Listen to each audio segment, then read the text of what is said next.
Hey Alex, how was your English class today? Oh, hi, Sarah. It was good, but I'm really confused about something. The teacher used some expressions that made no sense to me. Really?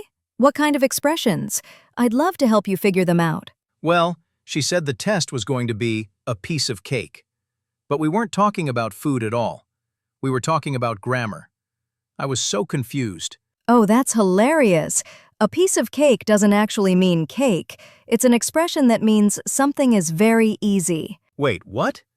So she was saying the test would be easy? Exactly. When we say something is a piece of cake, we mean it's simple, no problem at all.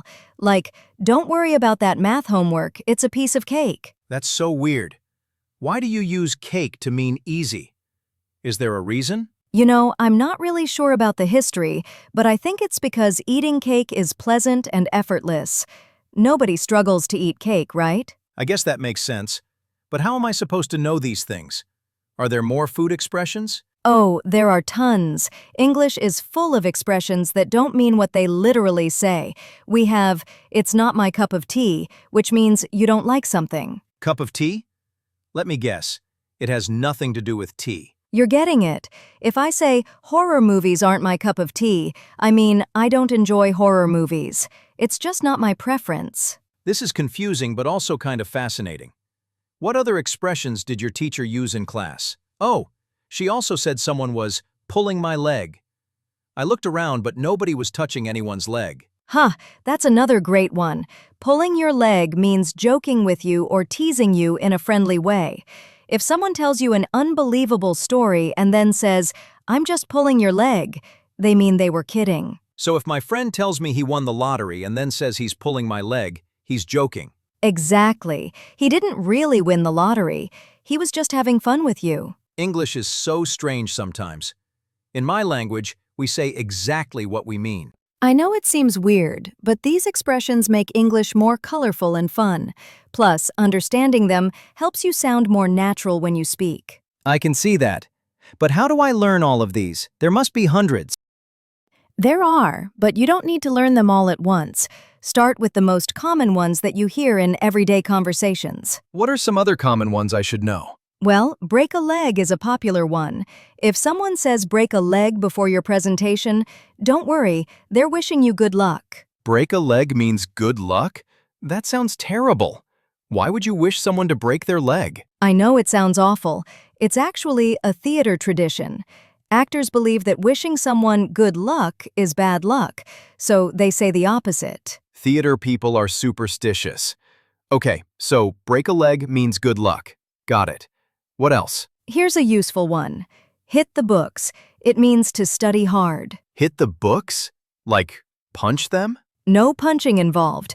If your friend says, "I need to hit the books tonight," they mean they need to study.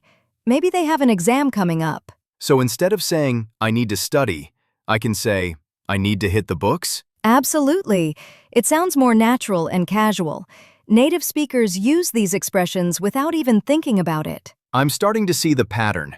These expressions are like shortcuts that native speakers use. That's a perfect way to think about it. They're shortcuts that also add personality to your speech. What about raining cats and dogs? I heard that one on TV, and I was looking for animals falling from the sky. Oh my gosh, that's so funny. It's raining cats and dogs just means it's raining very heavily. No actual cats or dogs involved. Why cats and dogs, though?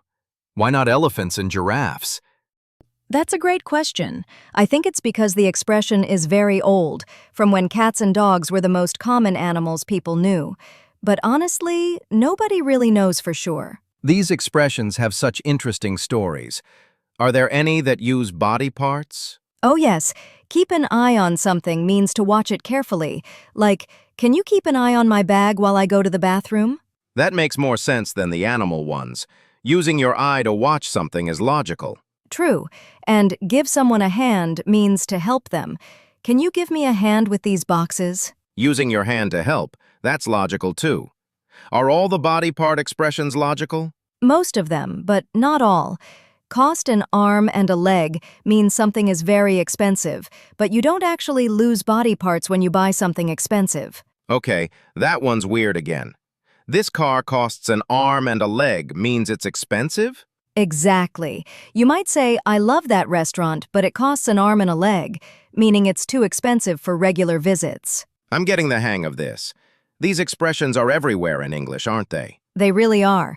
Once you start noticing them, you'll hear them constantly in movies, TV shows, conversations, everywhere. So how should I practice learning these?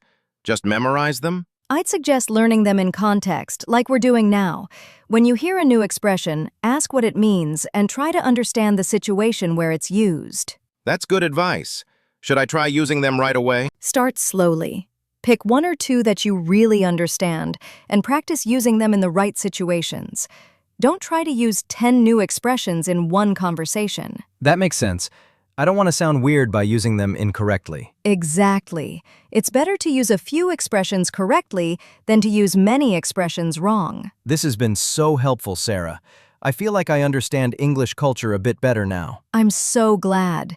These expressions really are a window into how English speakers think and communicate. Now when someone says something is a piece of cake, I'll know they're not offering me dessert. Ha! Right. And if someone tells you to break a leg, you'll know they're being supportive, not mean. Thanks for explaining all of this. Learning English is challenging, but conversations like this make it much clearer. You're doing great, Alex. Keep asking questions and don't be afraid to ask native speakers what expressions mean. Most people are happy to explain. I will. And next time I hear a confusing expression, I'll remember that it probably doesn't mean what it literally says. That's the perfect attitude. English expressions are just another fun part of learning the language. Well, I better go hit the books now. See what I did there? Perfect. You're already using them naturally. Good luck with your studying.